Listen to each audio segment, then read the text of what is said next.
have to ask for your reaction to this news that after a really long time, Sheryl Sandberg is leaving Facebook. I'm excited for her.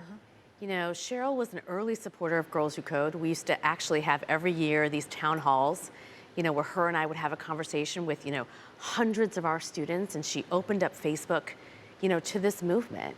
And I think she's absolutely right. I mean, women are in crisis. You know, Roe v. Wade is about to be overturned any minute now. And so we need leadership, and we need her leadership. So I'm excited to see what she does. What do you make of the controversy around her leadership? I mean, not everybody agreed with Lean In. Yeah. I mean, listen, I don't agree with all of Lean In. You know, I wrote a book, Pay Up, saying, but, you know, it was revolutionary at that moment. And things have changed, and I think she would agree with that we need a different type of fight in workplaces. We have to stop trying to fix women, and we have to fix the structure. But the reality is you have to applaud how far she got to and what that means for women. You know, we always say you cannot be what you cannot see. And there are so many young girls who are looking at her as a CEO of Facebook and saying, wow, maybe I can do that too. A very high-ranking female executive in Silicon Valley told me, you cannot lean in if the door is nailed shut. Is the door still nailed shut for a lot of people, or has it cracked open? No, it's nailed shut.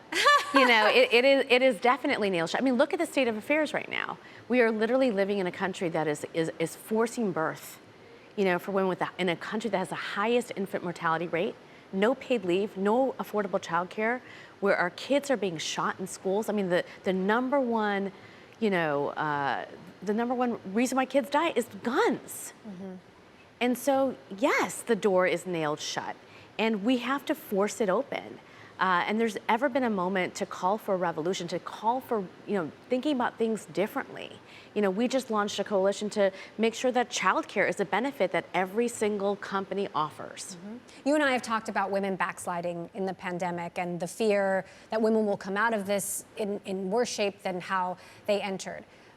Elon Musk is now saying can't work from home. I'm curious what your reaction is to his memo, given that this thought of hybrid work, there's a thought that it's good for women. Yeah, I mean, listen, I get it. People want people back in the office, but people can't come back in the office unless they don't have the support. So, you know, we just did a survey with McKinsey, and half of the women that we surveyed left because childcare is unaffordable and unreliable. Today, half of our daycare centers are still shut down. You know, we still have new variants. You know, we still have instability at schools. I mean, most people, you know, pay more for their childcare than they pay for their mortgage. It's their largest cost center.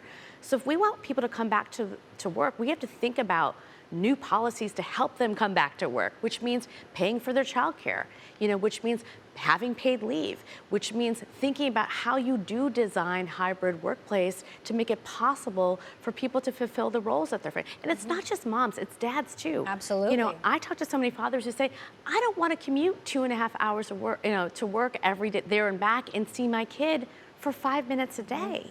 I don't want to live like that. You also have a very unique view into how well our young people and girls especially are being prepared for the future. Are they ready? Are they getting new tools to succeed in the world that we're still faced with today? Yeah, you know, it's interesting. I gave Yale's commencement speech last week, and I've been talking to young people and asking them, like, you know, how do you feel about this moment? You know, do you feel like you want to change the world? And when I talk to so many kids, they say in the past 2 years, it set us back. We're exhausted, we're tired, our mental health is drained. You know, we look at the adults in the room and they are not leading us.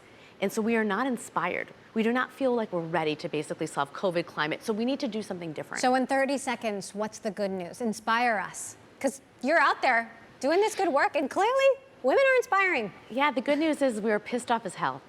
And this rage is gonna take us to power. How significant do you think it is that Sheryl Sandberg will not be leading on the business side, but, you know, might be more influential on the policy side? I think we need, I mean, listen, I give so much gratitude to Melinda Gates and McKinsey Bezos. I mean, Melinda has single-handedly funded the movement that I'm a part of, you know, in terms of making sure that we have paid leave and affordable childcare. So we need more women, more philanthropists, more women who are seeding this work.